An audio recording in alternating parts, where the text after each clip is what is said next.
আপনি কি জানেন আজকের আধুনিক সেলাই মেশিনের শুরুটা কোথা থেকে, কখন এবং কে প্রথম এই অসাধারণ মেশিনটি তৈরি করেছিলেন?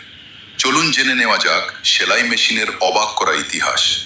প্রথম আবিষ্কার 1790 সালে ইংল্যান্ডের একজন আবিষ্কারক থমাস সেইন্ট প্রথম সেলাই মেশিনের ডিজাইন তৈরি করেন। যদিও তার মেশিনটি তখন সম্পূর্ণভাবে ব্যবহারযোগ্য ছিল না, তবুও এটি ছিল আধুনিক সেলাই মেশিনের ভিত্তি। উন্নয়নের ধাপ।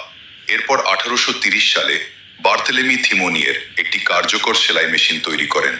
তারপর এলিয়াস হাও এবং আইজাক সিঙ্গার এই প্রযুক্তিকে আরও উন্নত করেন। বিশেষ করে সিঙ্গারের মেশিনটি বিশ্বব্যাপী জনপ্রিয় হয়ে ওঠে। আধুনিক যুগ। আজকের দিনে সেলাই মেশিন হয়ে উঠেছে আরও আধুনিক এবং স্বয়ংক্রিয়। ঘরোয়া ব্যবহার থেকে শুরু করে বড় বড় গার্মেন্টস ফ্যাক্টরিতেও এর ব্যবহার অপরিহার্য। শেষ কথা, একটি ছোট আবিষ্কার কিভাবে পুরো বিশ্বকে বদলে দিয়েছে, সেলাই মেশিন তারই একটি উদাহরণ। ভিডিওটি ভালো লাগলে লাইক, শেয়ার এবং সাবস্ক্রাইব করতে ভুলবেন না।